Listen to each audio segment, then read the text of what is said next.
Okay, it's September the 24th. I'm just going to give you a little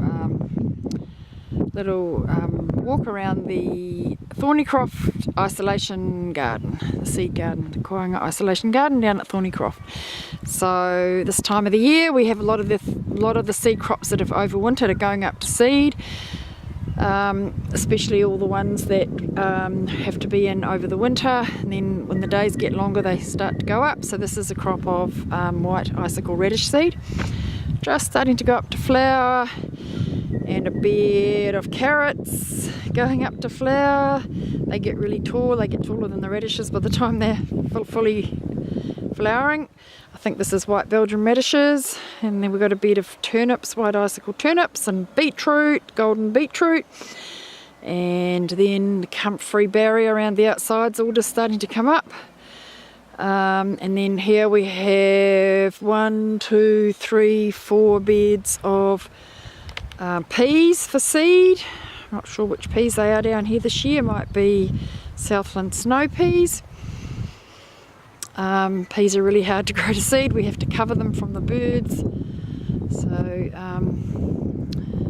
we've got hoops ready to put the bird netting over. We've been lucky this year, they haven't actually eaten the leaves off the plants. And then here we have our broad beans, got a few beds of broad beans, looking really nice. And then here we've got several beds covered by 70% shade cloth, and underneath the shade cloth, as you will be able to see just here, we have some of our spring sown carbon crops, our grain. So underneath these, the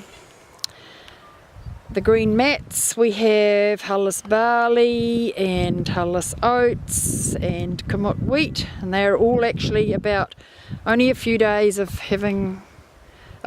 away from having the covers all taken off. Putting those covers on gives them a really good, we have to cover them from the birds anyway, so it's much easier just to put the shade cloth over. Gives them a really good start, and they're planted at pretty perfect spacings by the look of it, so they're going to come away beautifully. And here we have a bed of lupins ready. We're going to be leaving those in to save the seed off. And another bed of lupins here for seed. Got a few beds here that are covered, ready to do bed prep when Jodie comes this week to teach the biointensive workshop. A few more beds of lupins for seed, and then over here we have, there we have, I think our California red onions that we grew last year have been put back in the ground. We took them out and strung them up on strings for the winter, planted them out again in August, and they'll be our seed crop this year. And then over here in this part of the garden we have loads of onions and leeks. Oh, actually onions, potato onions, garlic, all kinds of different garlics down there.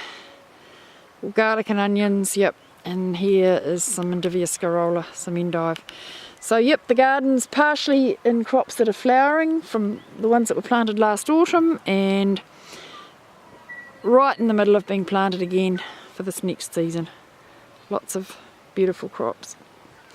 Finally here we have our cauliflower seed crop, and here is another bed planted in peas that are just coming up around these netting, around the netting.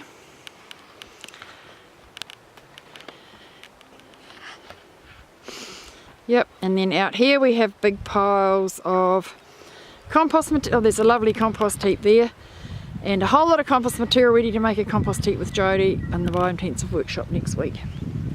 So it's full on here at the moment. Spring is with us.